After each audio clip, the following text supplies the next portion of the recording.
ආයුබෝවන් දුවේ පුතේ අද මා ඔයාලත් සමග සාකච්ඡා කරන්න සූදානම් වන්නේ වගු පරික්‍රමා ලිවීම සම්බන්ධයි. වගු පරික්‍රම එහෙම නැත්නම් රිලේෂනල් ස්කීමා නමින් අපි මේ දේ නම් කරනවා. මුලින්ම මම පැහැදිලි කරන්නම් මොකද්ද මේ වගු පරික්‍රමාවක් කියන්නේ කියලා. වගු පරික්‍රමාවක් කියන්නේ අපි බලමු ඉස්සෙල්ලාම මේ නිර්වචනය ගැන හඳුනා ගන්න මේ විස්තර කිරීම. භූතාර්ථ රූප සටහනක් මගින් වගු සම්බන්ධතා නිර්මාණය කිරීමට අවශ්‍ය අවබෝධය එකවරම ලබා ගැනීමට නොහැක. භූතාර්ථ රූප සටහනක් මගින් වගු සම්බන්ධතා නිර්මාණය කිරීමට අවශ්‍ය අවබෝධය එකවර ලබා ගැනීමට නොහැක. ද්වේපතේ මේ වගු සම්බන්ධතාවයක් කියන්නේ අපි වගුවක් නිර්මාණය කරනවා කියන එක. එතකොට මෙන්න මේ ආකාරයේ වගුවක් අපිට නිර්මාණය කරගන්න හැකියාව නැහැ. කුමකින්ද වගුවක් නිර්මාණය කරගන්න බෑ එකම අවස්ථාවක. ඒ කියන්නේ භූතාර්ථ රූප සටහන දිහා බලලා මේ භූතාර්ථ රූප සටහනින් වගුවක් නිර්මාණය කරගන්න අපට බෑ. මම මේ සටහනක් දැම්මේ භූතාර්ථ රූප සටහනක. භූතාර්ථ රූප සටහනකින් අපිට වගුව නිර්මාණය කරගන්න බෑ. ඒක තමයි මෙතනදි මේ කියන්නේ. එහෙමනම් එබැවින් භූතාර්ථ රූප සටහනේ අන්තර්ගතය තවදුරටත් විස්තර කර වගු පරික්‍රමාවක් සකසා ගත යුතුය. එසේ සකසා ගන්නා පරික්‍රමාව වගු නිර්මාණය කිරීමට දායක කරගනු ලැබේ. එහෙමනම් ද්වේපුතේ ඔබට පැහැදිලි ඇති අපට භූතාර්ථ රූප සටහනක් භාවිතා කළා. එහෙම නැත්නම් ER ඩයග්‍රෑම් එකක් භාවිතා කළා කෙලින්ම අපට වගුවක් නිර්මාණය කරගන්න බෑ. ER ඩයග්‍රෑම් එක තුල අන්තර්ගතයේ තවදුරටත් විස්තර වෙන ආකාරයට අපි වගු පරික්‍රමාවක් ලියන්න ඕනේ. එහෙම නැත්නම් රිලේෂනල් ස්කීමා එකක් ලියන්න ඕනේ. රිලේෂනල් ස්කීමා එක ලියලා ඊළඟට රිලේෂනල් ස්කීමා එක භාවිතා කරලා තමයි ද්වේපුතේ අපට හැකියාව තියෙන්නේ පරිගණකයේ තුල වගු නිර්මාණය කරගන්න. පැහැදිලිද? එහෙමනම් අද අපේ සාකච්ඡාව යොමු වන්නේ මෙන්න මේ වගු පරික්‍රමාව ලියන ආකාරය හඳුනා ගන්න. දැන් ඔබට පැහැදිලි ER ඩයග්‍රෑම් එකෙන් කෙලින්ම අපට වගුවක් නිර්මාණය කරගන්න හැකියාවක් නැහැ. එහෙමනම් අපි බලමු කොහොමද මේ රිලේෂනල් ස්කීමා නිර්මාණය කරන්නේ. එහෙම නැත්නම් වගු පරික්‍රමා නිර්මාණය කරන්නේ භූතාර්ථ රූප සටහන් වගින් කියලා. මම බොහොම සරල භූතාර්ථ රූප සටහන් කීපයක් ගන්නවා. ඒ හැම භූතාර්ථ රූප සටහනකම විවිධ સિદ્ધාන්ත තියෙනවා වගු පරික්‍රමා ලිවීමේදී ඔබට අවශ්‍ය වෙන. එවනම් අපි මුලින්ම ගමු මෙන්න මේ ආකාරයේ භූතාර්ථ රූප සටහනක් උපකල්පනය කරන්න. කිසියම් අධ්‍යාපන ආයතනයක භූතාර්ථයක් තියෙනවා ස්ටුඩන්ට් කියලා. මේ ස්ටුඩන්ට් කියන භූතාර්ථය සඳහා උපලක්ෂණ තියෙනවා.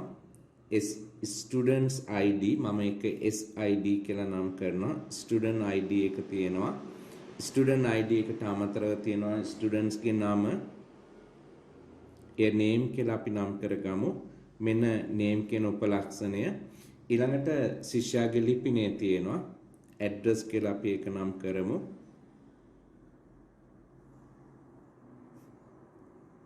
ඒ වගේම ස්ටුඩන්ට් ID එක අපි හිතමු යතුරු එහෙම නැත්නම් ප්‍රාථමික යතුරු කියලා. ප්‍රාථමික යතුරු උපලක්ෂණය. දැන් මෙන්න මේ භූතාර්ථ රූප සටහන අපි කොහොමද වගු පරික්‍රමාවකට පරිවර්තනය කරන්නේ? ද්වේපතේ වගු පරික්‍රමාවක් ලියනකොට අපි මුලින්ම කරන්නේ මේ භූතාර්ථ රූප සටහනේ තියෙන භූතාර්ථය එහෙම නැත්නම් entity එක පළවෙනියෙන් අපි ලියනවා. ඒ අනුව අපේ භූතාර්ථයේ නම ස්ටුඩන්ට්. එම නිසා ස්ටුඩන්ට්ස් කියලා ලියනවා. ලියලා ඉන්පසු වරහණක් විවෘත කරන්න. මෙසේ වරහණක් විවෘත කරලා ඊළඟට මේ උපලක්ෂණ අතර තියනවාද බලන්න. ප්‍රාථමික යතුරු උපලක්ෂණය. එයාට ප්‍රමුඛතාවය දෙන්න. ඒ අනුව මගේ මේ උදාහරණය යන ස්ටුඩන්ට් ID කියන එක ප්‍රාථමික යතුරු උපලක්ෂණය. එබැවින් එතන අපි දානවා ස්ටුඩන්ට් ID. ඉන්පසු කමාවක් දාලා ඊළඟ උපලක්ෂණය ලියන්න name. ඊළඟ උපලක්ෂණයේ නැවත කමාවක් දාලා ලියන්න address. මෙන්න මේ ආකාරයට තමයි අපි වගු පරික්‍රමාව ලියන්නේ. මේකක් තමයි අපි වගු පරික්‍රමාවක් කියලා නම් කරන්නේ. එතකොට මේ වගු පරික්‍රමාවේ බලන්න මුලින්ම තියෙන්නේ භූතාර්ථේ නම. ඒතර මම කඩිරි වලින් යාකල ඔබට පැහැදිලි කරන්නම්. මෙතෙන්ට අපි ගන්නේ භූතාර්ථේ නම. ඊළඟට අපි මෙන්න මේ කොටසේ ඉඳන් වරහන තුල මෙන්න මේ අපි නිරූපණය කරන්නේ මොනවද? මේ අපි නිරූපණය කරන්නේ අපේ භූතාර්ථ රූප සටහනේ තියෙන උපලක්ෂණ. මේ අපේ භූතාර්ථ රූප සටහන තුල තියෙන උපලක්ෂණ ටික තමයි අපි මේ වරහන තුල නිරූපණය කරන්නේ. ඒ වගේම ප්‍රාථමික අතුරු උපලක්ෂණයක් තියෙනවා නම් ඒ අන්ඩර්ලයින් කරලා පෙන්වන්න. හොඳයි. මම හිතනවා නම් සරලව ඔබට අවබෝධ වුණා වගු පරික්‍රමාවක් කියන්නේ කුමක්ද කියලා. ඒතර මෙන්න මේ එකකේ අපි නම් කරන මොකක් හැටියටද වගු පරික්‍රමාව කියලා. මම එයත් ලියා පෙන්නන්නම්. මේ අපි නම් කරනවා වගු පරික්‍රමා. හොඳයි. එතකොට අපි භූතාර්ථ රූප සටහනක් මගින් වගුවක් නිර්මාණය කරන්න කලින් වගු පරික්‍රමාව ලියාගෙන ඉන්න ඕනේ. මොකෝ මේ වගු පරික්‍රමාව තුළ වගුවක් නිර්මාණය කරන්න අවශ්‍ය තොරතුරු ගොඩක් සපයනවා. ඒ නිසා තමයි අපි භූතාර්ථ රූප සටහන පාවිච්චි කරන්නේ නැත්තේ. ඒ ඔබට පැහැදිලි වේවි මගේ ඊළඟ උදාහරණ කීපයට යමු වෙනකොට. එහෙමනම් මම මේ පළවෙනි උදාහරණය අංක 1 කියලා අංක කරනවා. එහෙනම් අපි ගමු තවත් උදාහරණයක්. ඊළඟ උදාහරණය මා අංක 2 කියලා ගන්නම්. එක උදාහරණය තුළ විවිධ භූතාර්ථ රූප සටහන් මා පාවිච්චි කරන්නේ. එහෙනම් මම ඊළඟට ගන්නෙ බහුදත්ත සහිත බහුදත්ත අපි කතා කරලා තියෙනවා බහුදත්ත සහිත භූතාර්ථ රූප සටහන. බහුදත්ත සහිත භූතාර්ථ රූප සටහන කොහොමද අපි පරිවර්තනය කරන්නේ වගු පරික්‍රමාවකට? අපි ඒ සඳහා ගමු නැවතත් ස්ටුඩන්ට් කියලාම භූතාර්ථයක් මා ලබා ගන්නම්. මේ ස්ටුඩන්ට් කියන භූතාර්ථයට අපි එකතු කරමු ස්ටුඩන්ට් ID එක.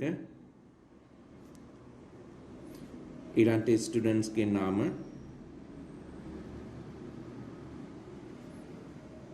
ඊළඟට ටෙලිෆෝන් නම්බර් එක. මේ ටෙලිෆෝන් නම්බර් එක මා පාවිච්චි කරනවා බහුදත්තයක් ලෙස. හොඳයි. මේ ප්‍රමාණවත් අපේ පැහැදිලි කිරීම යොමු වන්නේ බහුදත්ත සහිත භූතාර්ථයක කොහොමද වගු පරික්‍රමාවක් ලියන්නේ කියලා. එහෙමනම් ඒ පැහැදිලි කිරීමට ගැලපෙන ආකාරයටයි මම භූතාර්ථ රූප සටහනේ උපලක්ෂණ යොදාගත්තේ. මම ගොඩක් භූතාර්ථ රූප සටහනේ උපලක්ෂණ යොදා ගැනීමක් සිදු කළේ නැහැ. මෙන්න මෙවැනි අවස්ථාවක දුවේ පුතේ ඔබ වගු පරික්‍රමාව ලියනකොට කලින් ආකාරයටමයි ඉස්සෙල්ලාම ස්ටුඩන්ට්ස් කියලා ලියන්න. ඒක තමයි අපේ භූතාර්ථයේ නම. ඉන්පසු වරහන විවෘත කරන්න. වරහන විවෘත කළා ස්ටුඩන්ට් ID කියන එක ඒ ප්‍රාථමික අතරක් කියලා හිතන්න. එහෙමනම් ස්ටුඩන්ට් ID එක ලිව්වා. ඊට පස්සේ කමා එකක් දාන්න, නම ලියන්න, name කියලා ලියන්න. හොඳයි. දැන් ටෙලිෆෝන් නම්බර් කියන උපලක්ෂණය බහුදත්ත එකක්. මේ උපලක්ෂණය කොහොමද අපි වගු පරික්‍රමාවට එකතු කරන්නේ? අපි මේ ටෙලිෆෝන් නම්බර් කියන උපලක්ෂණය මේ වගුවට ගන්නෑ. කිසියම් භූතාර්ථ රූප සටහනක බහුදත්තයක් තිබුණොත් ඒ බහුදත්තය අපි වෙනත් වගුවකට ගෙන යන්න ඕනේ. අපිට බෑ මේ බහුදත්ත සහිත උපලක්ෂණයක් එක වගුවක පවත්වා ගන්න. ඒ කියන්නේ අනිකුත් දත්ත සමග පවත්වා ගන්න බෑ. දැන් ඔබට සමහර ගැටලු ඇති වෙනවා මම පැහැදිලි කරද්දි. මොකෝ SQL පාඩම කරනකොට ඒ වගේම ප්‍රමතකරණය කියන පාඩම කරනකොට තමයි මේ ඇයි මේ බහුදත්ත එකම වගුවක පවත්වා ගන්න යන්නේ නැත්තේ කියන එක නිවැරදිව තේරුම් ගන්න පුළුවන්. ඒ නිසා අද අපේ උත්සාහය තමයි වගු පරික්‍රමා ලිවීම ආසිත කරුණු කාරණා පැහැදිලි කිරීම. ඒ නිසා ඉදිරි පාඩම් වලදී මේ ඩේටාබේස් පාඩමේම අපි සාකච්ඡා කරනවා ප්‍රායෝගිකවම ඇයි මේ බහුදත්ත එකම වගුවක තියන්න බැරි කියලා. එහෙමනම් දුවේ පුතේ අපි මේ වගු පරික්‍රමාවේ ස්ටුඩන්ට් ID එක ගන්නවා, නම ගන්නවා. ඊට පස්සේ අපි ඒ වගුව නිම කරනවා. ඊට පස්සේ අපි අලුත් වගුවක් ගන්න ඕනේ. ඒතර ඔබ බැලුමට මේ භූතාර්ථ රූප සටහනේ වගු දෙකක් පෙනෙන්නේ නැහැ. වගු දෙකක් තියෙනවා නම් entities දෙකක් එහෙම නැත්නම් භූතාර්ථ දෙකක් තියෙන්න ඕනේනේ. නමුත් භූතාර්ථ දෙකක් නැහැ. ඒ භූතාර්ථ දෙකක් පෙනෙන්නේ නොතිබුණත් අපි අලුත් භූතාර්ථයක් හදලා ඒ අලුත් භූතාර්ථයට අපි ගන්න ඕනේ මේ ටෙලිෆෝන් නම්බර එක. ඒ අනුව මම ටෙලිෆෝන් කියලා අලුත් එන්ටිටි එකක් නිර්මාණය කර ගන්නවා. ඉන්පසුව එමෙ එන්ටිටි එකට ගන්නවා. මොකක්ද එමෙ එන්ටිටි එකට ගන්නෙ? ටෙලිෆෝන් නම්බර එක. නමුත් ටෙලිෆෝන් නම්බර කියන උපලක්ෂණය අපිට තනියම ගන්න බෑ. හුදකලාව ගන්න බෑ. හුදකලාව ගන්න බෑ කියන්නේ ටෙලිෆෝන් නම්බර කියන එක විතරක් වගුවක තියන්න බෑ. මොකද ටෙලිෆෝන් නම්බර කියන එක පමණක් වගුවක තිබුණොත් කාගේ ටෙලිෆෝන් නම්බර එකද කියන එක හඳුනා ගන්න බෑ. ඒ නිසා අපි ස්ටුඩන්ට් ID එක සමග අපි ගන්නවා ටෙලිෆෝන් නම්බර එක. පැහැදිලිව මෙතෙන්දී ඔබ අවබෝධ කර ගන්න ඕනේ මේ නව වගුවකට බහුදත්ත සහිත උපලක්ෂණේ ගෙනිච්චාට නව වගුවකට බහුදත්ත සහිත උපලක්ෂණේ ගෙන යන විට මෙම වගුවේ ප්‍රාථමික අතරත් සමග ගෙනියන්න ඕනේ. එසේ ගෙන ගියොත් තමයි මේ වගු දෙක අතර සම්බන්ධතාවය ගොඩ නැගෙන්නේ. එසේ ගෙන යන විට මෙන්න මේ උපලක්ෂණය මායික මෙහෙම පාට කරලා පෙන්නන්නම්. මෙන්න මේක අපි කියන්නේ විදේශ යතුර. එහෙම නැත්නම් foreign key FK කියලා මා දානවා. විදේශ යතුර. ඇයි මේක විදේශ යතුර කියලා නම් කරන්නේ? මේ SID කියන උපලක්ෂණය අපි ගත්තේ ස්ටුඩන්ට්ස් කියන භූතාර්ථයෙන්. එතන ස්ටුඩන්ට්ස් කියන වගුවෙන් වෙනත් වගුවකින් ගත්ත නිසා තමයි ද්වේපතේ අපි මෙතන ඒක foreign key එකක් ලෙස සලකන්නේ. මම මේක පැහැදිලි කරන්නම් දත්ත සමග. මොකෝ ඔබට දත්ත නැමැතුව සමහර කරුණු පැහැදිලි කරනකොට තේරුම් ගන්න අපහසු වෙන්න පුළුවන්. මම ඉස්සෙල්ලාම ඔබට පැහැදිලි කරන්නම් විශේෂයෙන්ම මම පැහැදිලි කරන්නම් ඇයි මේ නව වගුව හදලා ඒ නව වගුවට ස්ටුඩන්ට් ID එක ලබා ගත්තේ කියලා. එහෙමනම් මම වගුවක දල සැලැස්මක් නිර්මාණය කරන්නම්. වගු දෙකක් ගන්නවා ස්ටුඩන්ට්ස් කියන වගුව.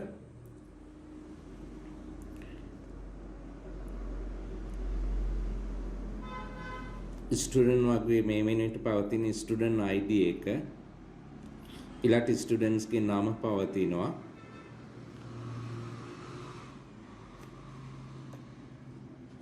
ඊළාට මම නිර්මාණය කරගන්නම් මෙතනම පහලින් මම නිර්මාණය කරගන්නම් ටෙලිෆෝන් කියන වගුව.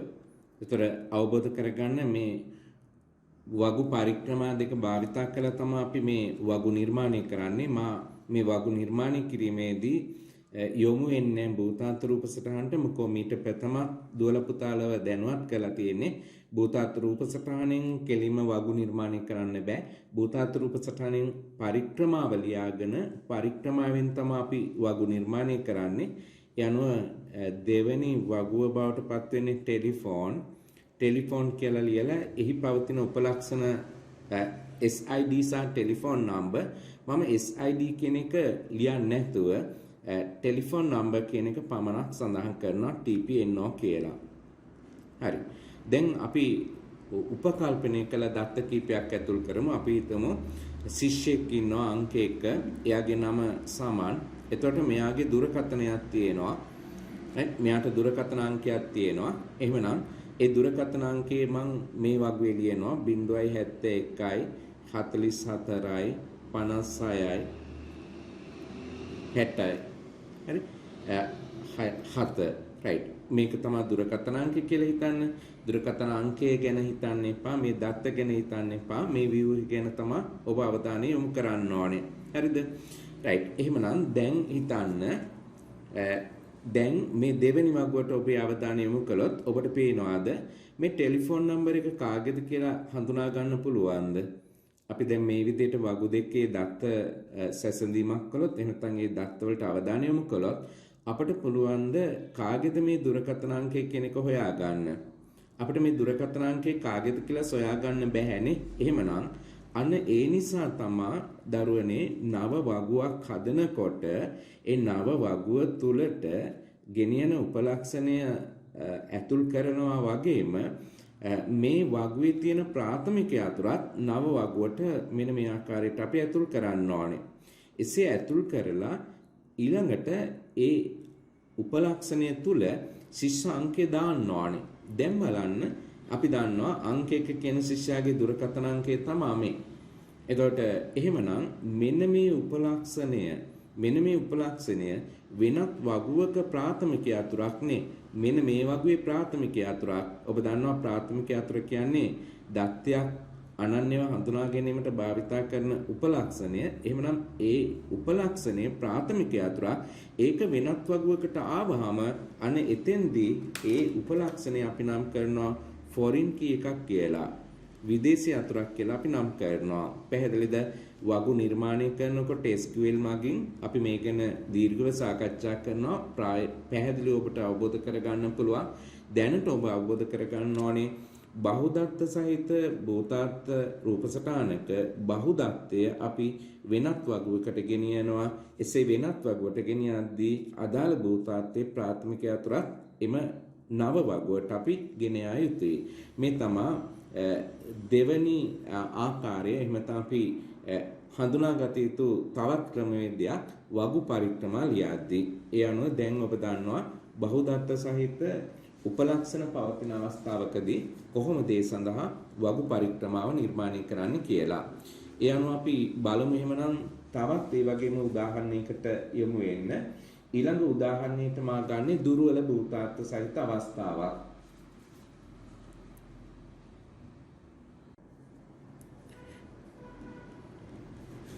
හොඳයි. දැන් බලන්න පුතේ මෙන්න මේ තියෙන ER ඩයග්‍රෑම් එක දුර්වල භූතාර්ථ අඩංගු ER ඩයග්‍රෑම් එකක්. මේ වගේ දුර්වල භූතාර්ථයක් සහිත භූතාර්ථ රූපසටහනක් අපි කොහොමද වගු පරික්‍රමාවක් ලෙස පරිවර්තනය කරන්නේ? ඒතර මේ දුර්වල භූතාර්ථය එක්කම ඔබට පේනවා ඇති ලෝන් කියන භූතාර්ථය ගත්තොත් ඒක ස්ට්‍රෝං එන්ටිටි එකක්. එහෙම නැත්නම් ප්‍රබල භූතාර්ථයක්. මොකෝ එහි තියෙනවා ප්‍රාථමික යතුරක් ලෝන් නම්බර් කියනවා. අපි එහෙමනම් දැන් මේ භූතාර්ථ රූපසටහන වගු පරික්‍රමාවක් බවට පරිවර්තනය කරනවා නම් ඉස්සෙල්ලාම අපි මේ ස්ට්‍රෝං එන්ටිටි එක එහෙම නැත්නම් ප්‍රබල භූතාර්ථය පරික්‍රමාව ලෙස පරිවර්තනය කරමු. යනවා අපි ලෝන් කියලා ඉස්සෙල්ලාම ලියනවා. වරහණක් විවෘත කරන්න. වරහණ විවෘත කළා ඒකේ ප්‍රාථමික යතුර තමයි ලෝන් නම්බර්. යනවා ලෝන් නම්බර් කියන ප්‍රාථමික යතුර අපි සඳහන් කරනවා. ඊට පස්සේ ඒක තියෙන දෙවෙනි උපලක්ෂණයේ amount. හොඳයි. එහෙනම් amount කියන උපලක්ෂණය අපි ලිව්වා. ඊට පස්සේ තවත් උපලක්ෂණ නෑ මේ strong entity එකට අදාළව මොනවද තියෙන්නේ loan number සහ amount. ඊළඟට අපි දුර්වල භූතාර්ථයේ වගු පරික්‍රමාව ලියන්න ඕනේ. දුර්වල භූතාර්ථයේ වගු පරික්‍රමාව ලියනකොටත් අපි මුලින්ම payment කියලා ලියනවා. payment කියලා ලියලා entity එකේ නම ඊට පස්සේ වරහණ විවෘත කරනවා. වරහණ විවෘත කළා ඊළඟට අපි කුමක්ද කරන්න ඕනේ? දුවේ පුතේ මේ දුර්වල භූතාර්ථයේ තියෙන ස්වභාවය ඔබ දන්නවා මීට කලින් අපි වීඩියෝ එකකින් සාකච්ඡා කළා දුර්වල භූතාර්ථයක ස්වභාවය.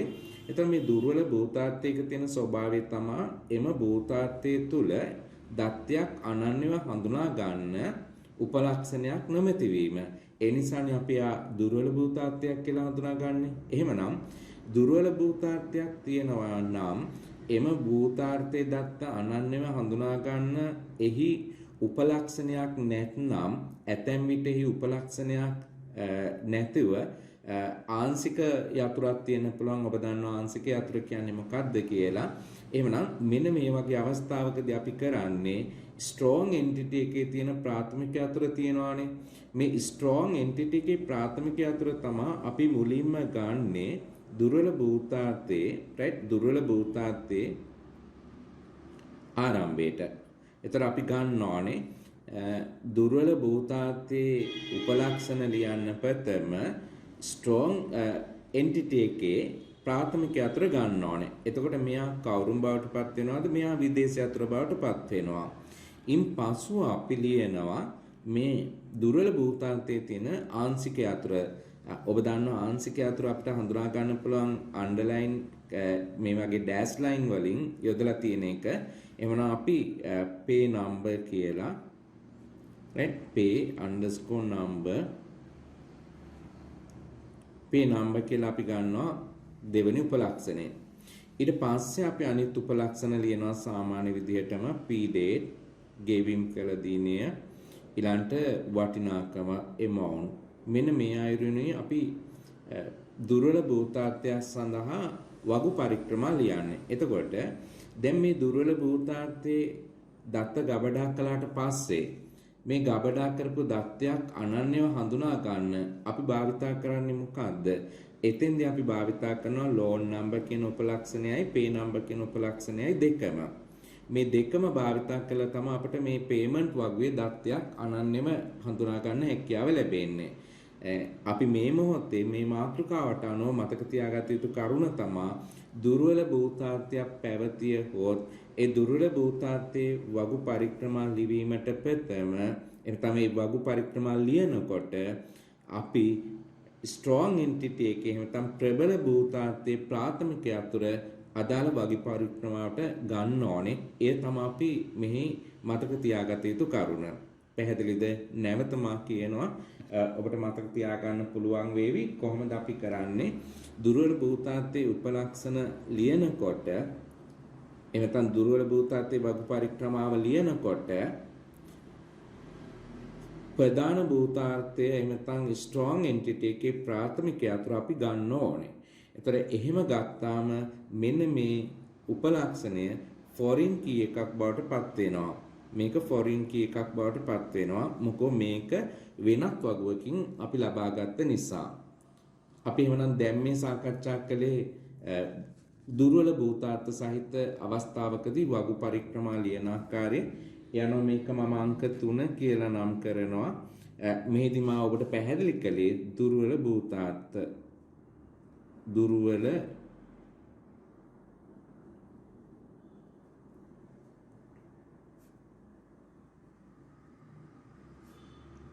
දුර්වල භූතාර්ථ සඳහා right වගු පරික්‍රමා ලිවීම.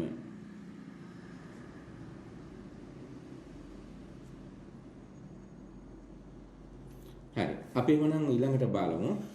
තවත් ඒ වගේම අවස්ථාවක් හඳුනා ගන්න භූතාර්ථ රූපසටහන් වලදී අපිට හමු වෙන ඊළඟ අවස්ථාව හැටියට මම ගන්නම් සම්බන්ධතා පදනම් කරගෙන.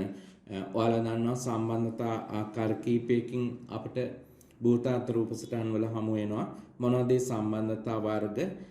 one to one සම්බන්ධතාවය, ඊළඟට one to many සම්බන්ධතාවය, ඊළඟට many to many සම්බන්ධතාවය. මෙන්න මේවා තමයි සම්බන්ධතා. එහෙමනම් මෙන්න මේ සම්බන්ධතා සහිත භූතාර්ථ රූපසටහනක අනිවාර්යයෙන්ම අපි දන්නවා ඕනෑම භූතාර්ථ රූපසටහනක භූතාර්ථ කීපයක් තියෙනවා නම් මේ සම්බන්ධතා වර්ග අපිට හමු වෙනවා. එහෙමනම් මෙන්න මේ වගේ සම්බන්ධතා පවතින අවස්ථාවකදී අපි කොහොමද ඒ සඳහා වගු පරික්‍රමා ලියන්නේ? මම මුලින්ම පැහැදිලි කිරීමට ගන්නම් many ඒ කියන්නේ many to many එහෙම නැත්නම් අපි කියනවා බොහෝමයකට බොහෝමයක් පවතින අවස්ථා. right? ඒ අනුව මම අංක 4 කියලා අංක කරලා මම එසේ අංක කරන්නේ අපේ ඉදිරි පැහැදිලි කිරීම වලට මේ පාඩම අවශ්‍යයි. එතකොට අපට රෙෆරන්ස් කරගන්න පුළුවන්. ඒ නිසා මම අංකයක් පාවිච්චි කරන්නේ. එහෙනම් මම දැන් පැහැදිලි කරන්නේ බහුදත්ත එහෙම නැත්නම් many to many relations සහිත many to many relations සහිත අවස්ථාවකදී වගු පරික්‍රමාවක් අපි ලියන ආකාරය. මම මේ සඳහා many to many සම්බන්ධතාවයක් තියෙන භූතාර්ථ රූපසටහනක් අඳින්නම්. අපි උපකල්පනය කරමු ස්ටුඩන්ට්ස් කියලා භූතාර්ථයක් තියෙනවා. මේ ස්ටුඩන්ට් කියන භූතාර්ථය සම්බන්ධයි ස්ටුඩන්ට් නම්බර් කියන උපලක්ෂණය. ඒ ප්‍රාථමික යතුරක් ලෙස අපි සැලකමු. ඊළඟට ශිෂ්‍යයාගේ නම, ඊළඟට අපි උපකල්පනය කරමු මේ ශිෂ්‍යයන් ඉන්න ආයතනයේ එහෙම නැත්නම් මේ ආයතනයේ පාඨමාලා තියෙනවා course කියලා මා එක ගන්නම් පාඨමාලා තියෙනවා මීට ප්‍රථමත් මේ භූතාන්ත රූප සටහන මා පැහැදිලි කිරීමකට ගත්ත උදාහරණයක් එහෙමනම් course එක හඳුනා ගන්න course අංකයක් තියෙනවා course ID එකක් ඊළඟට course එකේ නම C name කියලා අපි නම් කරගමු course name එක තියෙනවා දැන් relation එක අපි හිතමු ශිෂ්‍යයා follow කරනවා හදාරනවා ශිෂ්‍යයා හදාරනවා මෙතන ඉඩ ප්‍රමාණවත් නෑ මම මේක මක් කළා නැවත ලියන්නම් හදාරනවා follow right දැන් අපි මේකට diamond එක ගමු ශිෂ්‍යෙක් හදාරනවා පාඨමාලාවක් students follow course ඒතර අපි තුමු එක ශිෂ්‍යයෙකුට පුළුවන් පාඨමාලා ගොඩක් හදාරන්න ඒ වගේම එක පාඨමාලාවක් සඳහා ශිෂ්‍යයන් ගොඩක් සම්බන්ධ වෙනවා ඕන දැන් මෙතන තියෙන එහෙමනම් බොහෝමයකට බොහෝමයක් එහෙම නැත්නම් මෙනික මෙනි සම්බන්ධතාවයක් තියෙන්නේ දැන් මෙවැනි අවස්ථාවකදී අපි කොහොමද මේ භූතාර්ථ රූප සටහන වගු පරික්‍රමාවකට පරිවර්තනය කරන්නේ මේ භූතාර්ථ රූප සටහන අපි වගු පරික්‍රමාවකට පරිවර්තනය කරනකොට අපි ඉස්සෙල්ලාම ගමු පළවෙනි භූතාර්ථයේ ස්ටුඩන්ට්ස් යනවා අපි ස්ටුඩන්ට් කියන භූතාර්ථයේ නම ලිව්වා ඊට පස්සේ වරහණක් තුල එහි තියෙන උපලක්ෂණ අපි ලියනවා ස්ටුඩන්ට් නම්බර් ඊළඟට ස්ටුඩන්ට් නේම් එක ඊළඟට දෙවෙනි භූතාර්ථයේ තමයි course යනවා අපි course කියන භූතාර්ථයේ නම ලියනවා එහි තියෙන උපලක්ෂණ තමයි course ID එක එයත් ප්‍රාථමික අතුරක් ඊළඟට course name එක C name කියලා නම් කරලා තියෙන්නේ ඔන්න දැන් අපේ භූතාර්ථ දෙක ලිව්වා මේ බහු සම්බන්ධතාවය එහෙම නැත්නම් බොහෝමයකට බොහෝමයක් සම්බන්ධතාවයට පත් වෙලා තියෙන භූතාර්ථ දෙකේ වගු පරික්‍රමා අපි ලිව්වා. ඉන්පසු අපි කුමක්ද කරන්නේ? දැන් මේසේ වගු පරික්‍රමා ලිව්වට පස්සේ ඊළඟට අපි කුමක්ද කරන්නේ? දැන් අපි උපකල්පනය කරමු මෙතෙන්දී උපකල්පනය කරමු ශිෂ්‍යයා විසින් ගෙවන පාඨමාලා ගාස්තු ශිෂ්‍යයා විසින් ගෙවන පාඨමාලා ගාස්තු විස්තරාත්මක උපලක්ෂණයක් ලෙස මෙතන amount කියලා තියෙනවා මේ භූතාර්ථ රූප සටහනේ මෙතන amount කියලා තියෙනවා ඒ amount කියන එක තියෙන්නේ කොහොමද amount කියන එක තියෙන්නේ විස්තරාත්මක උපලක්ෂණයක් ලෙස ඔබට මතක ඇති මීට ප්‍රථම වීඩියෝ එකකින් අපි කතා කළා විස්තරාත්මක උපලක්ෂණ ගැන එහෙමනම් දැන් මේ තියෙන විස්තරාත්මක උපලක්ෂණයක් මේ භූතාර්ථ රූප සටහනේ. දැන් අපි මේ විස්තරාත්මක උපලක්ෂණය සාමාන්‍යයෙන් අපි මේ වගේ බොහොමයකට බොහොමයක් සමදතා තියෙන අවස්ථාවලදී විස්තරාත්මක උපලක්ෂණ අපිට දකින්න ලැබෙනවා. දැන් මෙවැනි අවස්ථාවකදී අපි කොහොමද මේ සඳහා වගු පරික්‍රමාව ලියන්නේ? එහිදී අපිට පුළුවන් නව වගුවක් ගන්න මෙන්න මේ විස්තරාත්මක උපලක්ෂණේ සඳහා භාවිතා කරන්න ඒකට අදාළ දත්ත ගබඩා කරන්න යන අලුත් වගුවක් අපි නම් කරගමු ඒ වගුවේ නම මම follow කියලා ලියන්නම් වගු නාමය ඊළඟට එහෙම නැත්නම් entity එකේ නම ඊළඟට අපි මේ amount කියන එක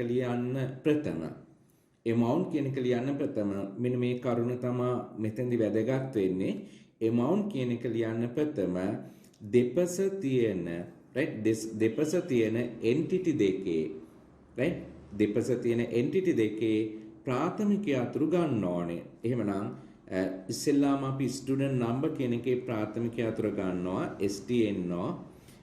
එපමණක් මාදි STNO කියන්නේ student වගේ ප්‍රාථමික අතුරු ඊළඟට course කියන වගේ ප්‍රාථමික අතුරු තමයි course ID.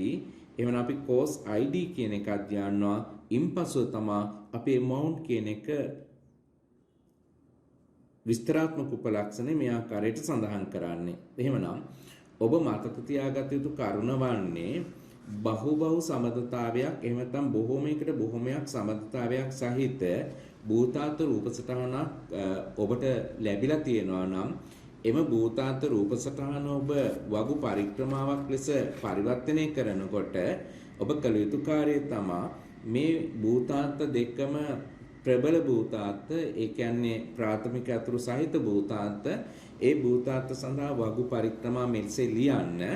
එසේ ලියලා ඉන්පසුව අපි කළ යුතු කාර්යය තමයි විස්තරාත්මක උපලක්ෂණයන් පවතිනවා නම් මේ බහුබහු සමතතාවයේ සමග විස්තරාත්මක උපලක්ෂණයක් පවතිනවා නම් ඒ විස්තරාත්මක උපලක්ෂණය වෙනත් වගුවකට ගෙනියන්න ඒ වෙනත් වගුවකට ගෙන යාම සඳහා නව පරික්‍රමාවක් ලියන්න. එසේ ලියනකොට දෙපස තියෙන ප්‍රබල භූතාර්ථ දෙකේ ප්‍රාථමික අතුරු දෙකම අපි ලබා ගන්න ඕනේ මේ විස්තරාත්මක උපලක්ෂණ ඇතුල් කරන භූතාර්ථය සඳහා. පැහැදිලිද? මේක තමයි බහුබහු සමතතාවයක් තියදී අපි අවබෝධ කරගත යුතු කරුණ. ඇයි මේ දෙකම අපි ගන්නෙ? ඒතර මේ දෙක කුමක් බවට පත් වෙනවද? ස්ටුඩන්ට් නම්බර් කියන එක ස්ටුඩන්ට් වගේ ප්‍රාථමික අතුර, එහෙනම් මේ වගේදී එක ෆොරින් කී එක බවට පත් වෙනවා. ඊළඟට කෝස් වගේ කෝස් ID කියන එක කෝස් වගේ ප්‍රාථමික අතුර, එහෙනම් මේ වගේ එක ෆොරින් කී එක බවට පත් වෙනවා. ඇයි මේ දෙක අපි ගන්න ඕනේ? මේ දෙක ගන්න අවශ්‍යතාවයේ මෙන්න මේ නිසා. එහෙම නොවුනොත් අපිට මේ amount කියන දත්තය හඳුනා ගන්න බෑ. කවුද ගෙව්වේ කියන එක හඳුනා ගන්න බෑ මුදලක් ගෙව්වාම. මම වගුවක් ඇඳලා වගුව තුලින් මේ පැහැදිලි කිරීම කරන්නම්. මම හිතනවා වගුවක් නිර්මාණය කළ දත්ත සමග මේ පැහැදිලි කිරීම කළොත් ඔබට අවබෝධ කරගන්න ලේසි. නමුත් වගුව අත්‍යවශ්‍ය නැහැ. දුවේ පුතේ ඔබ මතක තියාගන්න ඕන කරුණට අවධානය යොමු කරන්න. බොහෝමයකට බොහෝමයක් සම්බන්ධතාවයක් තියෙනකොට අපි නව වගුවක් නිර්මාණය කළා දෙපස තියෙන වගු දෙකේ ප්‍රාථමික අතුරු ගත යුතුයි. ඒක තමයි අපි මතක තියාගන්න ඕනේ. එහෙමනම් මම වගුවක් ඇඳලා වගු මගින් පැහැදිලි කිරීම කරන්නම්. දැන් පුතාලා බලන්න වගු පරික්‍රමාවට අනුව තමයි මම මේ වගු තුන නිර්මාණය කරගත්තේ. ස්ටුඩන්ට්ස් කියන වගේ ස්ටුඩන්ට් නම්බර් එක සහ නම තියෙනවා. කෝස් කියන වගේ කෝස් අංකය සහ කෝස් එකේ නම තියෙනවා. ෆලෝ කියන වගුව මම නිර්මාණය කරනකොට amount කියන එක පමණක් යෙදුවා. මොකද මට අවශ්‍ය මෙතෙන්දී මේ ස්ටුඩන්ට් නම්බර් කියන එකයි කෝස් ID කියන එකයි ඇයි අපි ගත්තේ කියන එක අවබෝධ කරන්න. ඒ නිසායි මම මේ දත්ත සමග පැහැදිලි කිරීම කරන්නේ. ඒ නිසා මම පළවෙනියෙන්ම ස්ටුඩන්ට් නම්බර් එක සහ කෝස් ID එක දුවේ පුතේ මේ වගුවේ ලිව්වේ නැහැ.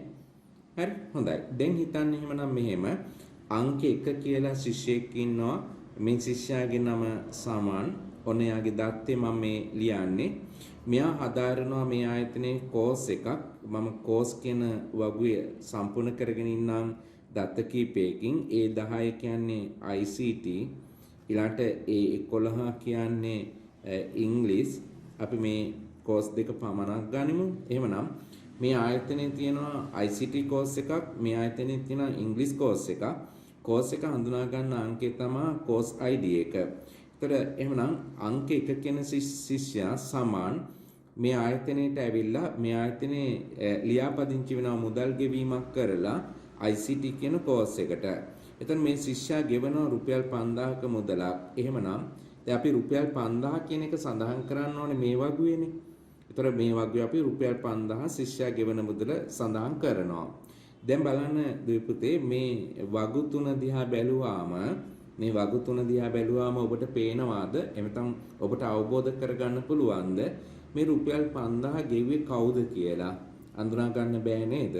කවුද මේ රුපියල් 5000 ගෙව්වේ කියන එක හොයාගන්න බෑ. අන්න ඒ නිසා තමයි මේ තුන්වෙනි වගුව අපි හදනකොට ස්ටුඩන්ට්ස් වගුවේ ප්‍රාථමික අතුර වෙන STN එක අපි මේ වගුවට ගන්න ඕනේ. එහෙම ගත්තේ නැත්නම් මේ වගුව අනන්‍යව හඳුනා ගන්න බෑ. එහෙමනම් දැන් මම මෙතන ස්ටුඩන්ට් නම්බර් කියන එක දානවා. STN කියන එක දානවා. දැන් අපි බලමු නැවත මේ සමන්ගේ ගෙවීම ගැන කතා කරමින් එක මේ වගුවට ඇතුල් කරන්න. අංක 1 සමාන ICT කෝස් එකක් කරනවා. එහෙමනම් එයා 5000ක් ගෙව්වා. ගෙවීම මෙතන තියෙනවා. කවුද ගෙව්වේ? අංක 1. ඒ අනුව ස්ටුඩන්ට් නම්බර් කියන උපලක්ෂණයට යටින් ස්ටුඩන්ට් අංකය දාන්න පුළුවන්. නමුත් තවමත් මේ වගු තුන දිහා බැලුවාම අපට අවබෝධ කරගන්න බෑ කුමක්ද අපට අවබෝධ කරගන්න බැරි මේ අංක 1 කියන ශිෂ්‍යයා 5000ක් ගෙවලා තියෙනවා මොන පාඨමාලාවටද මේ ශිෂ්‍යයා රුපියල් 5000 ගෙව්වේ ඒ අවබෝධය අපට ලැබෙන්නේ නෑ නේද මේ වගු දිහා බැලුවාම අන්න ඒ නිසා තමයි ද්වේපතේ අපි මේ තුන්වෙනි වගුව අපි නිර්මාණය කරනකොට course ID එකත් අපි ගන්නෙ මොන පාඨමාලාවද කලේ කියන එක හඳුනා ගන්න පුළුවන් course ID එක ගත්තාම ඒ නිසා තමයි අපි මෙතන course ID කියන එක දාලා ශිෂ්‍යයා හදාරන්නේ ICT course එක නම් 5000 කියන මුදල ගෙව්වේ ICT course එක සඳහා නම් course එකේ අංකය අපි දානවා A10 කියලා පැහැදිලිද අන දැන් සම්පූර්ණ අවබෝධයක් අපිට ගන්න පුළුවන් නේද සාමාන්‍ය විසින් ICT course එක සඳහා රුපියල් 5000ක් ගෙවලා තියෙනවා මෙන්න මේ follow කියන වගුව බැලුවාම ඔබට පේනවා student number එක තියෙනවා course ID එක තියෙනවා මේ දෙක නොතිබුණා නම් මේ මුදල හඳුනා ගන්න බෑ පැහැදිලිද එතකොට සාමාන්‍යයෙන් අපි පරිගණකයේ තුල වගු නිර්මාණය කරනකොට මෙන්න මේ අපේ වගු පරික්‍රමාව යොදාගෙන මේ වගු අපි නිර්මාණය කරන්නේ මෙතෙන්දි මම මේ හිස් අවකාශ තියලා මේ වගුව නිර්මාණය කළා amount කියන එක විතරක් අඩංගු කරලා පැහැදිලි කළේ ඔබට අවබෝධ වෙන්න. එහෙම නැත්නම් ඇත්තටම වගුව හදද්දී අපිට එහෙම කරන්න බෑ. වගුව හදද්දී අපි අනිවාර්යයෙන්ම මේ උපලක්ෂණ සියල්ලම එකම අවස්ථාවේදී ඇතුල් කරන්නේ. නමුත් පැහැදිලි කරලා අවබෝධ කරගත යුතු නිසා ඔයාලට මම මේ විදිහට පැහැදිලි කිරීම කළේ. එහෙමනම් මම හිතනවා ඔබට අවබෝධ ඇති කිසියම් භූතාර්ථ රූපසටහනක බොහෝමයකට බොහෝමයක් සම්බන්ධතාවයක් තියෙන අවස්ථාවකදී අපි වගු පරික්‍රමාවක් ඒ සඳහා නිර්මාණය කරගන්නේ කොහොමද කියලා. දැන් අපි අවධානය යොමු කරමු භූතාර්ථ රූපසටහනක one to many සම්බන්ධතාවයක් සහිත අවස්ථාවකදී ඒ සඳහා අපි වගු පරික්‍රමාව ගොඩනගන්නේ කොහොමද කියන එක හඳුනා ගන්න. ඔයාලේ අවධානය යොමු කරන්න මෙන්න මේ භූතාර්ථ රූපසටහනට මෙහි තියෙනවා ශිෂ්‍යයාගේ දත්ත ගබඩා කරන්න ස්ටුඩන්ට් කියලා එන්ටිටි එකක් ඒ වගේම ෆීස් කියලා එන්ටිටි එකක් තියෙනවා මේ භූතාර්ථ රූපසටහනට අදාළ විස්තරය පැහැදිලි කළොත් අධ්‍යාපන ආයතනයක උගන්වන පන්ති සඳහා අපි තුමු උසස් පෙළ පන්ති සඳහා ශිෂ්‍යයන් සහභාගී වෙනවා උසස් පෙළ පන්ති සඳහා ශිෂ්‍යයන් සහභාගී වෙනකොට ශිෂ්‍යයාගේ දත්ත ස්ටුඩන්ට්ස් කියන භූතාර්ථයේ ගබඩා කරනවා මාසිකව ශිෂ්‍යයා පන්ති ගාස්තු ගෙවනකොට ඒ පන්ති ගාස්තු වලට අදාළව ගෙවන දිනේ සහ ගෙවූ මුදල වෙනත් භූතාර්ථයක සඳහන් කරනවා ඒ අනුව එක ශිෂ්‍යයෙක් විසින් නැවත නැවත විවිධ මාසවල පන්ති ගාස්තු ගෙවන්න පුළුවන් එහෙමනම් ස්ටුඩන්ට්ස් කෙනෙක් පීස් කියන භූතාර්ථයත් එක්ක බහුසම්බන්ධතාවයක් පවත්වනවා ඒක තමයි මෙතන one to many relationship එක ගොඩනගෙන හේතුව වන්නේ.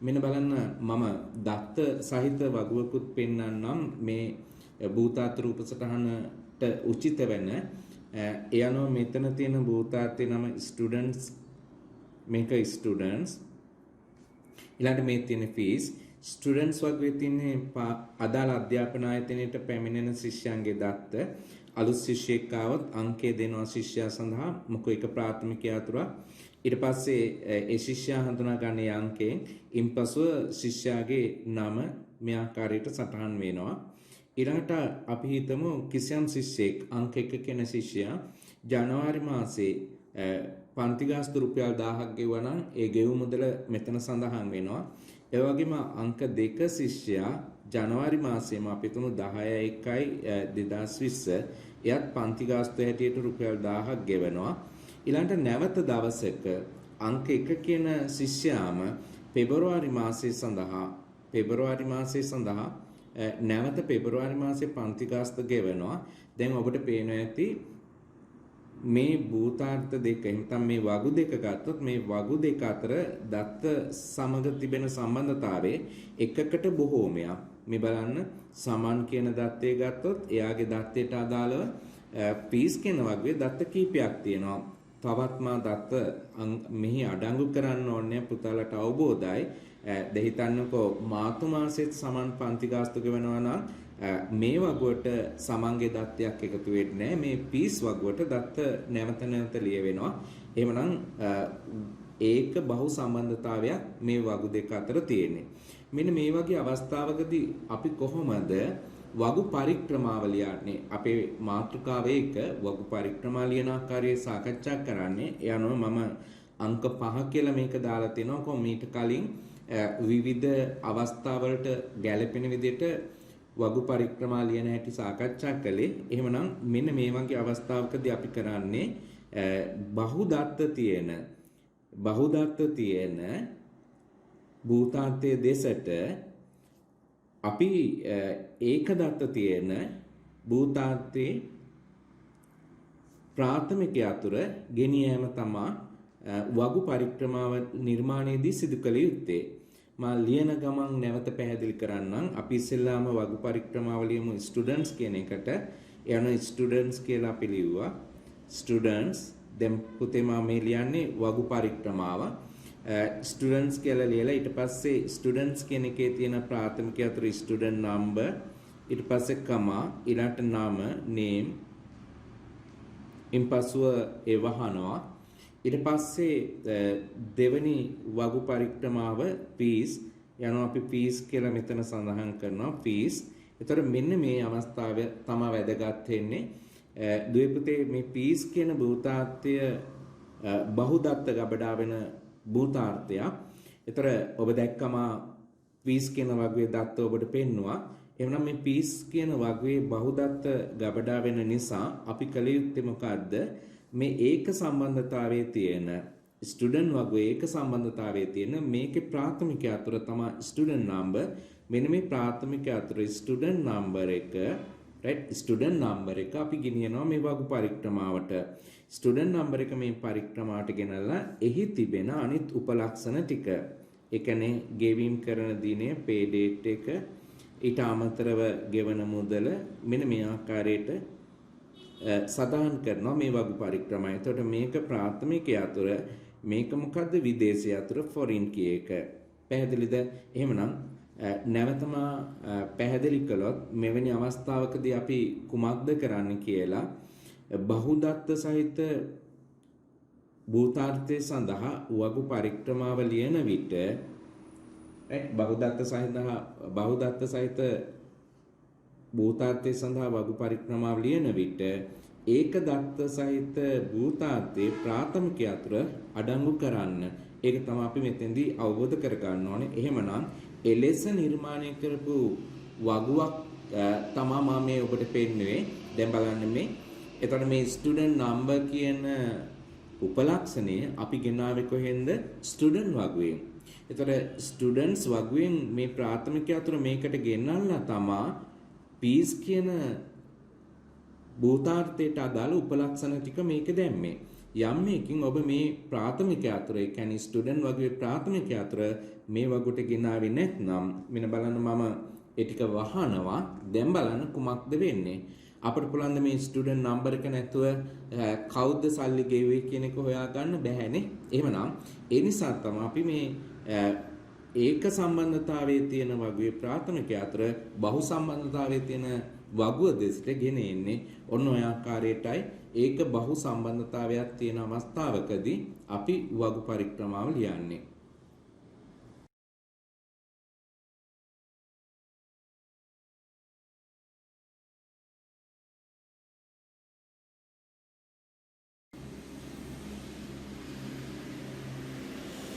අපි ඊළඟට හඳුනා ගන්න යන්නේ ඒක සම්බන්ධතාවයක් පවතින භූතාර්ථ රූප සටහනකදී වගු පරික්‍රමාව ලියන ආකාරය. මේ සඳහා මා භාවිතා කරන භූතාර්ථ රූප සටහන මුලින්ම පැහැදිලි කළොත් ද්වේපුතේ අපි හිතමු කිසියම් වෘත්තීය පුහුණු පාඨමාලා පවත්වන ආයතනයක නේවාසික පාසුකම් සිසුන්ට ලබා දෙනවා. ඒ අනුව සිසුන්ට පුළුවන් අදාළ ආයතනයේ පාඨමාලා හදාරන කාලය තුල එම ආයතනයේ නේවාසිකව අධ්‍යාපන කටයුතු වල නිරත වෙන්න. ඒ අනුව ආයතනයේ විසින් ආයතනයේ ශාලාවල නේවාසික පාසුකම් සෑම සිසුවෙකුටම ලබා දෙනවා. ඒ අනුව ශිෂ්‍යයෙක්ට පුළුවන් ආයතනයේ ශාලාවක පවත්නා රූම් එකක කාමරයක නතර වෙන්න. එතකොට එක් සිසුවෙකුට එක් කාමරය බැගින් වෙන් කර දෙනවා. ඒ වගේම එක කාමරයක සෑම විටම එක ශිෂ්‍යයෙක්ට පමණක් නේවාසිකව සිටීමේ හැකියාව තියෙනවා. එහෙනම් මෙන්න මේ වගේ අවස්ථාවක ඔබට පේනවා ස්ටුඩන්ට් සහ රූම් කියන භූතාර්ථ දෙක ගත්තොත් මේ ස්ටුඩන්ට් සහ රූම් කියන භූතාර්ථ දෙකේ සම්බන්ධතාවය තියෙන්නේ ඒක සහ ඒක. ඒ වගේම මේ භූතාර්ථ දෙක දේශ බැලුවාම ඔබට පේනවා ඇති ස්ටුඩන්ට්ස් කියන වගුවේ STNO කියන එක තමයි ප්‍රාථමික යතුරු බවට පත් වෙන්නේ. ඒ වගේම රූම් කියන භූතාර්ථය ගත්තොත් ඒ රූම් කියන භූතාර්ථයේ රූම් නම්බර එක තමයි ප්‍රාථමික යතුරු බවට පත් වෙලා තියෙන්නේ. මෙන්න මේ වගේ අවස්ථාවක ද්වේපුතේ අපි වගු පරික්‍රමාව ලියනකොට පළවෙනියෙන් මෙන්න මේ කරුණ ගැන සැලකිලිමත් වෙන්න ඕනේ. මොකක්ද? දැන් බලන්න ස්ටුඩන්ට්ස් කියන භූතාර්ථය තුළට අපි දත්ත සම්බන්ධ කරන විට නිතරම මේ භූතාර්ථයේ දත්ත වෙනස් වීම වලට ලක් වෙනවා. ඒ කියන්නේ අලුත් දත්ත නැවත නැවත මේ භූතාර්ථය තුළට එකතු වෙනවා. පරිගණකය තුළ දත්ත ගබඩාවක් බවට මේ නිර්මාණය කළාම. නමුත් මේ ආයතනයේ ගොඩනැගිලි වල තියෙන රූම් අංක ඒ වගේ මේ ගොඩනැගිලි ඒවා නිතර වෙනස් වෙන්නේ නැහැ. ඒවා බොහෝ විට ස්ථාවරයි. එවනම් දැන් මේ භූතාර්ථ දෙක සැසඳීමකට ලක් කළොත් නිතරම වෙනස් වන දත්ත පවතින භූතාර්ථයේ ස්ටුඩන්ට් ඒ අනුව ද්වේපුතේ අපි කළ යුතු කාර්යය තමයි වගු පරික්‍රමාවලිය අද්දී ස්ටුඩන්ට් කියන භූතාර්ථයට අදාළ වගු පරික්‍රමාවේ එම භූතාර්ථයට අදාළ උපලක්ෂණ ලියලා අදාළ භූතාර්ථයේ උපලක්ෂණ ලියලා ඉන්පසුව අනික් භූතාර්ථයේ ප්‍රාථමික යතුර මේ උදාහරණය අනුව නම් රූම් කියන භූතාර්ථයේ ප්‍රාථමික යතුර තමයි රූම් නම්බර්. මෙන්න මේ රූම් නම්බර් කියන එක අපි ගන්නවා ස්ටුඩන්ට් කියන වගු පරික්‍රමාවට. එහෙම නැත්නම් ස්ටුඩන්ට් කියන වගුවට අපි ගන්නවා. එසේ රූම් නම්බර් කියන එක අපි ගන්න හේතුව තමයි මේ රූම් කියන එක ස්ථාවරයි, ස්ටුඩන්ට් කියන එකේ දත්ත නිතර වෙනස් වෙනවා. ඒ නිසා තමයි අපි මේ රූම් නම්බර් කියන ප්‍රාථමික යතුර ස්ටුඩන්ට් වගුවේ විදේශ යතුරක් ලෙස භාවිතා කරන්නේ. ඉන් පස්ව රූම් කියන භූතාර්ථයට අදාළ පරික්‍රමාව ලියලා මේ වෙනිටෙහි මා අඩංගු කරලා තියෙන රූම් නම්බර් කියන එක විතරයි.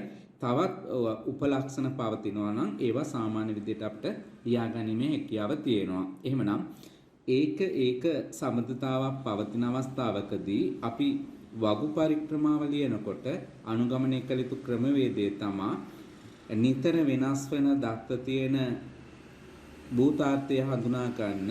එසේ හඳුනාගෙන එහි වගු පරික්‍රමාව ලිවීමේදී අනෙක් වගුවේ ප්‍රාථමික යතුර විදේශ යතුර ලෙස මෙම වගුවට අපි එකතු කිරීම සිදු කළ යුතුයි. මම හිතන්නේ නම් ඔබට අවබෝධ ඇති මෙවැනි අවස්ථාවක වගු පරික්‍රමා ගොඩනගා ගන්න ආකාරය.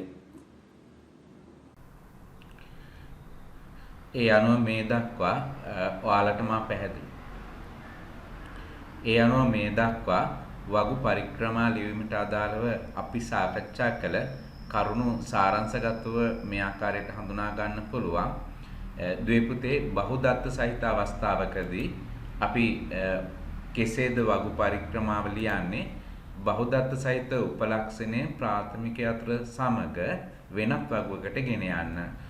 ඒ බහුදත්ත සහිත අවස්ථාවකදී ඒ වගේම ඒකාබද්ධ දත්ත සහිත අවස්ථාවක් ගත්තොත් ඔබ දන්නවා මේවා තමයි ඒකාබද්ධ දත්ත කියලා අපි හඳුන්වන්නේ. එවැනි අවස්ථාවකදී ඒකාබද්ධ උපලක්ෂණයේ කොටස් පමණක් වගු පරික්‍රමාව වෙත ඇතුල් කරන්න අවශ්‍යයි. ඒකාබද්ධ උපලක්ෂණයේ කොටස් පමණක් කියන්නේ මේ ඒකාබද්ධ කරලා තියෙන කොටස නෙවෙයි. ඒකාබද්ධ කරපු කොටස හැර අනිත් කොටස් අපි වගු පරික්‍රමාව වෙත යොමු කරන්න ඕනේ. ඒ වගේම උත්පාදක ගුණාංග සහිත අවස්ථාවකදී ඔබට පෙනෙනවා මේ තියෙන උත්පාදක ගුණාංගයක් H කියන්නේ උත්පාදක ගුණාංග වගු පරික්‍රමාව වෙත ඇතුළත් නොකළ යුතුයි. උත්පාදක ගුණාංග අපි වගු පරික්‍රමා සඳහා භාවිතා කරන්නේ. ඒ කියන්නේ වගුව නිර්මාණය කිරීමේදී ඒ සඳහා අපි වෙනමම උපලැකියක් නිර්මාණය කරන්නේ. ඒ වගේම ඒක සම්බන්ධතා සහිත අවස්ථාවක් පැවතුනොත් නිතර දත්ත ආදානය වෙන භූතාර්ථය වෙත අනෙක් භූතාර්ථයේ ප්‍රාථමික යතුර ගෙන යන්න. ඒ අනුව ඒක සම්බන්ධතා පවතින අවස්ථාවකදී අපි කටයුතු කළ වගු පරික්‍රමාව ලිවිය යුතු ආකාරයයි මේ දක්වා තියෙන්නේ. ඒ වගේම ඒක බහු සම්බන්ධතා සහිත අවස්ථාවක් පවතිනවා නම් ඒක බහු සම්බන්ධතා සහිත අවස්ථාවකදී බහු සම්බන්ධතාවයේ පවතින භූතාර්ථයේ වෙත අනික් වගුවේ ප්‍රාථමිකය අතර ගෙන යන්න. ඒක බහු සම්බන්ධතා සහිත අවස්ථාවකදී වගු පරික්‍රමාව අපි ලියන්නේ මේ ආකාරයට. ඒ වගේම බොහෝමයකට බොහෝමයක් එහෙම නැත්නම් බහු සහ බහු සම්බන්ධතාවයක් සහිත භූතාර්ථ රූප සටහනකදී සම්බන්ධතාවයේ සඳහා නව වගුවක් නිර්මාණය කළ හැකි පරිදි පරික්‍රමාව ලිවිය යුතුයි. සම්බන්ධතාවය කියන්නේ මෙන්න මේ කොටස. ඒ සඳහා වෙනමම අපි වගුවක් නිර්මාණය කරන්න හැකි වෙන ලෙස වගු පරික්‍රමාව ලියන්න ඕනේ. එසේ ලිවීමේදී දෙපස ඇති භූතාර්ථවල ප්‍රාථමික අතුරු දෙක නව වගුවට ඇතුළත් කළ යුතුයි. දෙපස ඇති භූතාර්ථ මේ උදාහරණය අනුව ස්ටුඩන්ට් වෙන්න පුළුවන්, කෝස් වෙන්න පුළුවන්. ඒවේ පවත්නා ප්‍රාථමික අතුරු අපි ඇතුළත් කරන්න ඕනේ නව වගුව නිර්මාණය කිරීම සඳහා. එහෙමනම් මේ ආකාරයට තමයි අපි වගු පරික්‍රමා නිර්මාණය කරන්න අවශ්‍ය වෙන්නේ. අපි එහෙමනම් තවත් මේ දත්ත පාදක කළමනාකරන පාඩමට අදාළ පාඩමකින් මුණ ගැසෙනසේ අදට අපේ පාඩම මෙතනින් නිම කරනවා.